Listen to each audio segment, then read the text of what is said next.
o que eles faziam? Quando eles não podiam, não é, ter acesso a um povo por questões de segurança ou por impraticabilidade, então eles chegavam na região, deixavam os produtos que eles queriam comercializar, trocar. Aquele povo local então vinha, observava os produtos, pegava e deixava outros produtos no local. Então, se a troca fosse vantajosa, eles voltariam com mais produtos. Se não houvesse vantagem, então eles deixariam aquele local, não voltariam mais, e aquele povo ali ficaria também sem acesso a esses produtos, etc. Então era assim a técnica com muitos povos que eles utilizavam. Os portugueses utilizaram essa técnica aqui também com os índios. Então eles se aproximavam de determinadas regiões, deixavam os presentes e mantinham uma certa distância, e depois eles iam lá e recolhiam o que os índios devolviam. Então isso era um princípio de ponto de contato. Então esse processo inicial ele se deu até que então foi possível um contato direto formal entre índios e portugueses. Na história dos índios nós sabemos que não foi vantajoso para eles por causa de questões que envolvem doenças e tal, e a barbárie humana, não é tudo isso que a gente já conhece da história. No nosso caso é diferente, porque nós estamos dando início a um princípio que é um processo de contato, os primeiros passos de contato com uma instância superior. E nós estamos lidando com um princípio que é Deus, não é? Então, nesse ponto, os beneficiários desse contato seremos nós. Nós seremos imensamente beneficiados. Então, é isso. Nós estamos usando... Hoje foi o primeiro dia, né, que nós introduzimos formalmente a célula. Os processos anteriores foram todos válidos, mas nós estamos aprendendo, não é, a deixar as coisas bem organizadas. E hoje finalmente, né, ficou assim, já concluído todos os arranjos que a gente deveria fazer, já foram feitos.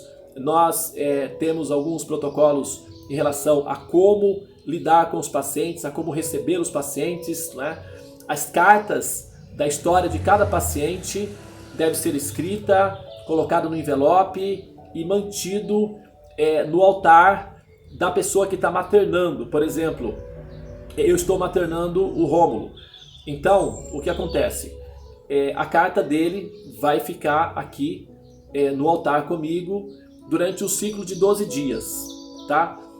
A Tulasi está maternando a Nilda. Então a carta da Nilda já está com ela, com a Tulasi, no altar da Tulasi, e está recebendo, ela está maternando por 12 dias. Então após o ciclo, essas cartas deverão ser enviadas até mim, todas as cartas deverão ser enviadas para mim, e eu providenciarei uma cerimônia de fogo, onde essas cartas serão entregues diretamente na cerimônia de fogo, tá? E aí sim, finalmente fica completo todo o processo, tá? Leva. Oi.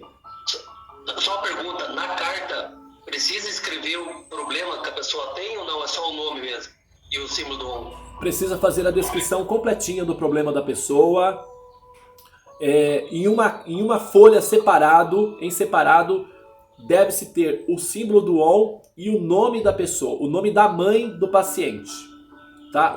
Em uma carta separada, o nome da mãe do paciente e o símbolo do ON.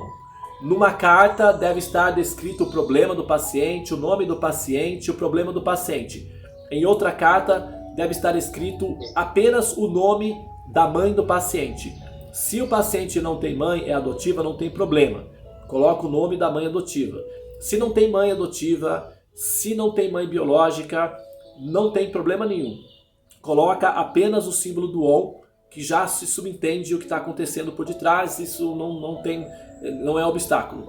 Então, essas duas cartas, uma contendo o nome da mãe do paciente e a outra contendo o relatório do paciente, devem ser colocadas juntas no mesmo envelope. O envelope deve ser selado com o símbolo divino, que é o símbolo do ON, e deve ser mantido no altar, ou então em algum local que tenha alguma conotação sacra, uma conotação especial, divina. deve permanecer ali por 12 dias durante o processo todo em que o paciente está sendo maternado. No final do ciclo dos 12 dias, então essa carta deverá ser enviada até mim e aqui então ela será colocada no fogo durante uma cerimônia de fogo. Tá? Então esse é para fechar assim o protocolo.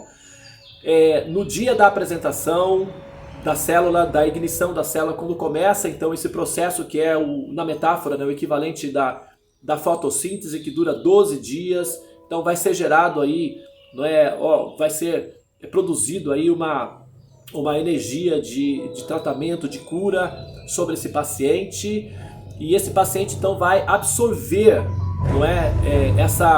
esse princípio de cura, e o objetivo principal durante o processo, também vai incluído, não sei se vocês repararam na carta de apresentação que eu li, lá embaixo na parte final eu incluo que para que a pessoa também liberte-se do ciclo de samsara.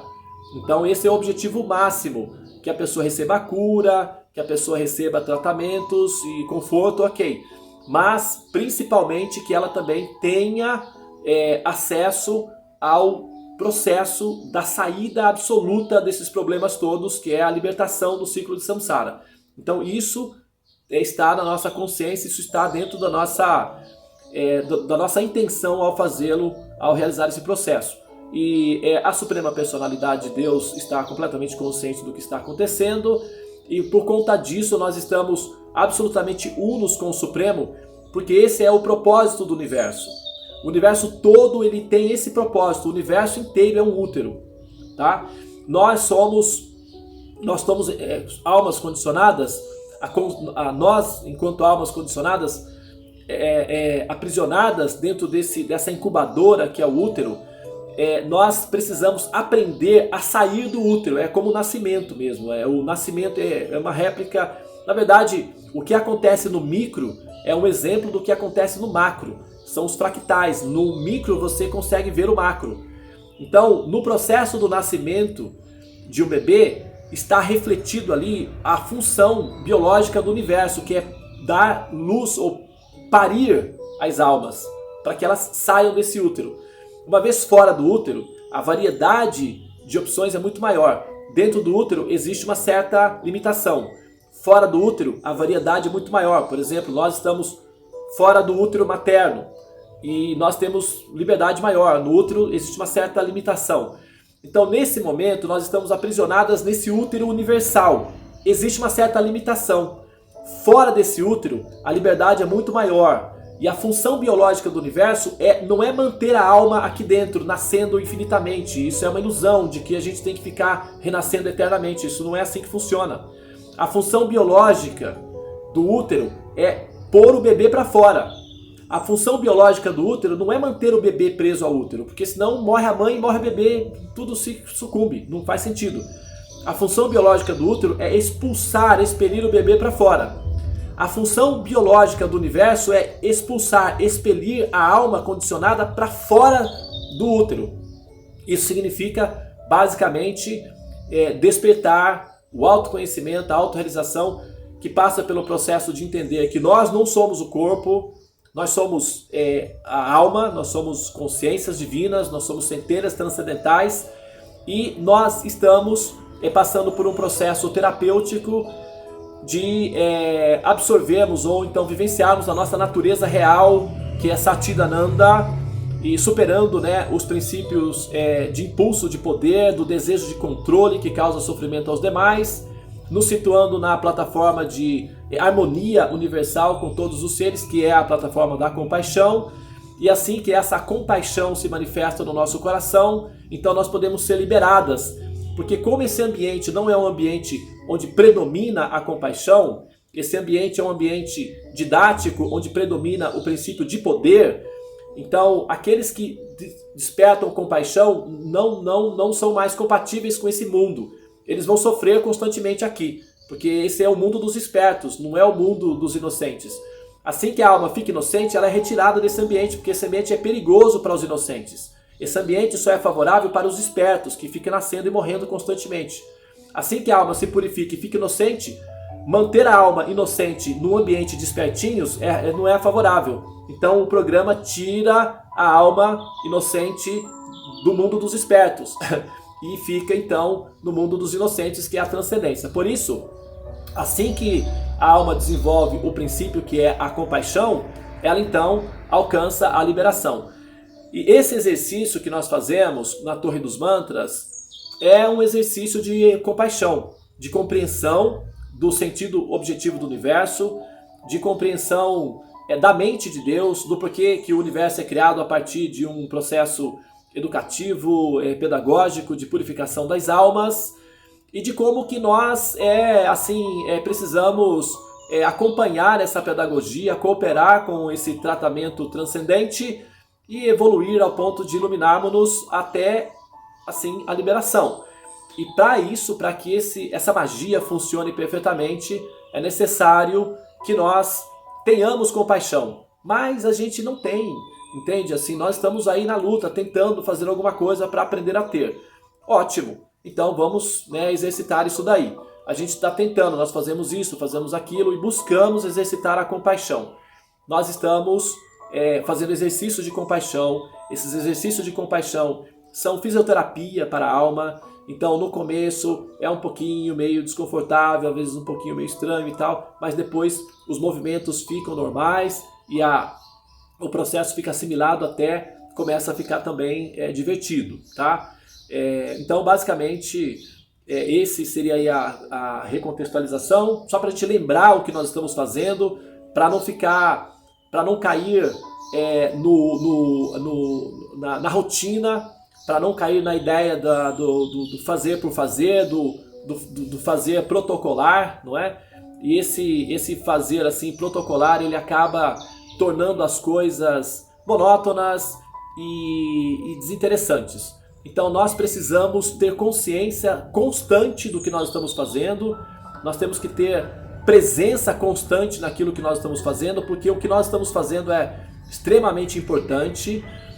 São os primeiros passos para nos tornarmos qualificados para, de fato, sair da série humana. A série humana não é definitiva, a série humana é transitória, é uma fase apenas do processo. Existem outras séries à frente da série humana, mas primeiro é preciso sair da série humana. E nós fazemos isso com o exercício de compreensão da mente de Deus, fazer as pazes com o Supremo, libertar o nosso coração das falsas filosofias que na verdade parecem que glorificam Deus, mas na verdade o acusam injustamente e desnecessariamente. Então libertarmos-nos de todos esses tipos de corrupção, conhecidos como o niilismo também, o impersonalismo e até mesmo o ateísmo disfarçado. E aí, estando numa situação de apreciação real da pessoa suprema, o amor desperta, aparece o sentimento de encantamento com Deus, aparece o sentimento de amor a esse ser e aparece também o desejo de conhecê-lo pessoalmente. É natural, tá? Isso daí faz parte, está previsto, inclusive, está na rota.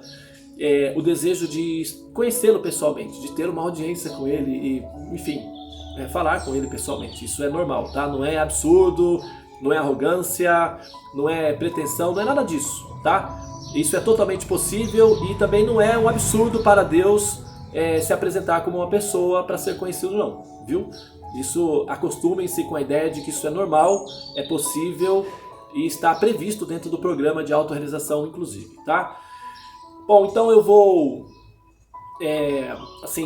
parar aqui. Hoje eu nem falei, não vou falar sobre as questões ligadas ao Agnya Chakra, porque como foi o primeiro dia da abertura oficial da Torre dos Mantras, assim, já com o processo formatadinho, fechado, então eu quis fazer essa recontextualização para a gente nos situarmos aí. Parece que tem uma pergunta aqui, deixa eu só verificar qual é a pergunta que está. Não sei se sugeriu-se uma pergunta, mas não sei se a pergunta foi feita. Deixa eu dar uma olhada aqui. Não. Tem uma pergunta assim, do professor Hardwin. Cada um dos membros tem que fazer a carta? Ou só quem coordena? Ou quem apresenta o maternado? É assim.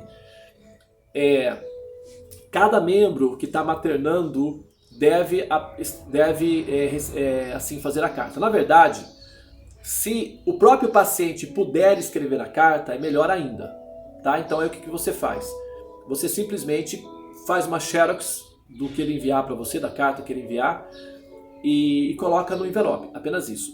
Se o paciente está num coma radical e ele não tem acesso nenhum à Torre dos Mantras, então você mesmo, o próprio voluntário, deve então maternar absolutamente o paciente, escrevendo, isso tem que ser feito à mão, escrevendo à mão, pessoalmente, descrevendo o problema da pessoa, colocando o nome da mãe da pessoa, fechando o envelope e observando o jejum pelo paciente, tá?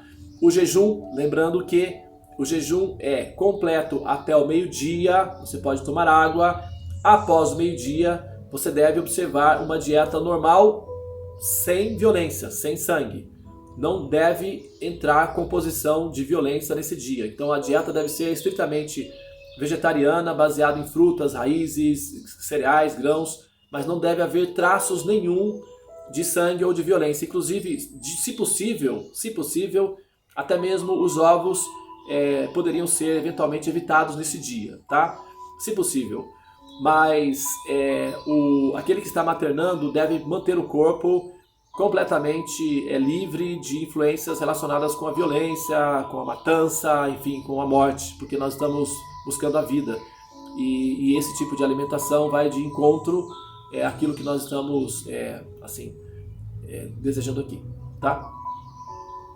Então cada membro, por exemplo, a Tulasi está maternando a Nilda, eu estou maternando o Rômulo, a Renata está maternando a mãe dela. Então cada membro que materna deve se responsabilizar pela própria carta, tá? Seja a própria pessoa escrevendo ou seja o próprio membro maternando diretamente. E essa carta no final deverá ser enviada até aqui no meu endereço e eu vou providenciar para que essa carta então passe pela cerimônia de fogo e será entregue aí finalmente. O trabalho vai ficar concluído quando a carta chegar aqui e entrar na cerimônia de fogo. Ok? Por exemplo, a Nilda, ela escreveu a carta e colocou a carta dela no altar dela. Aqui eu coloquei o nome da Nilda e até dos pacientes também dessa célula. Preciso, então, pela sua explicação agora, eu tire a cópia da carta da Nilda e coloque também no meu altar. É isso? Não. Nesse caso, a própria Nilda pode enviar diretamente a carta dela para mim. E também, o altar da Nilda é totalmente autêntico, é válido. Claro que você colocar o nome dela no seu altar, isso é auspicioso para a Nilda, né? Assim, reforça, fortalece, aprofunda. Mas o altar da Nilda é autêntico, já é o suficiente. Então, no final, ela pode enviar para mim diretamente a carta que ela escreveu e que manteve no altar, e você também pode enviar a sua, não há obstáculos em relação a isso. Namastê. Namastê. Hare Krishna. Muito bem, então, agora, senhoras e senhores, Bhakta Gandiva, a Carolina Corsi, a Eva Regina, a Gi, o Harduin, o professor Harduin, a Isabela Guerreiro, a Keila, a Luciana Matos, a Manuela Vasconcelos, a Mariana Delgado, Raquel, Renata, Rômulo, Tulasi e Wagner. São os parteiros e parteiras do dia. Vamos dar a luz? Chegou a hora do parto. Bom dia, gente. Bom dia.